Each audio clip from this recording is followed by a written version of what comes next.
Donald Trump walked off that plane in Tel Aviv this morning like a man on a mission. Cameras flashing, headlines spinning, applause echoing through the Knesset. He called it a great and beautiful day.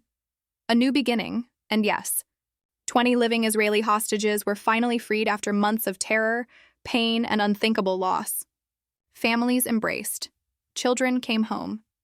The world watched with tears and relief. But behind that joy, behind the choreography of peace, lies a story that Trump doesn't want you to see. Because while he's celebrating his so-called victory, the cost of that moment tells a much darker truth. Trump wants the cameras focused on his speech, not the fine print of the deal. 2,000 Palestinian prisoners released, among them hundreds accused of terrorism. A fragile ceasefire held together by exhaustion and politics, and yet Trump calls it the historic dawn of a new Middle East. But let's be clear, this isn't about peace, it's about power.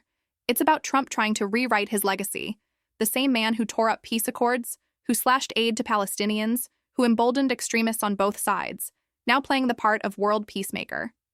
He's not building bridges, he's building a stage, and every photo op, every handshake, every word in that Knesset speech, it's all part of the performance. Trump says Israel has won all that can be won by force of arms. But what he doesn't say is how much blood was spilled to get here. How many civilians were caught in the crossfire? How many times diplomacy was sabotaged by his own recklessness?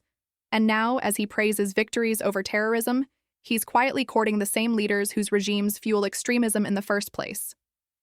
Iran, Egypt, the same power players he once condemned, now repackaged as partners in peace. It's the old Trump formula: create the chaos, then show up pretending to fix it. Because this trip isn't about peace, it's about positioning. Trump's Middle East tour, from Israel to Egypt, is a campaign dressed as diplomacy.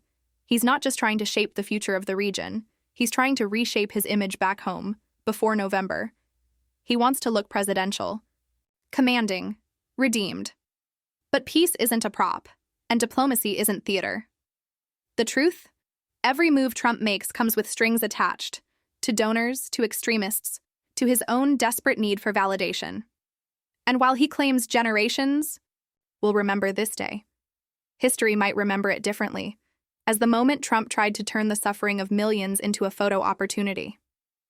So let's ask the real question. Is this a step toward genuine peace, or just another Trump production? Because real peace isn't declared in press releases. It's built through trust, truth, and accountability. And that's something Donald Trump has never delivered. He spent years dividing Americans, cozying up to autocrats, undermining democracy. And now he wants us to believe he's the great peacemaker? No, not this time. Donald Trump may call it a new beginning. But for the rest of us, this is a reminder. Peace without truth is propaganda. Justice without accountability is fiction. And power without principle is corruption. So don't be blinded by the spectacle. Don't fall for the spin. The world doesn't need another performance. It needs progress. It needs leadership grounded in truth, empathy, and real diplomacy. And if Donald Trump won't deliver that, then it's up to us to make sure someone else will. Because democracy doesn't defend itself. We do.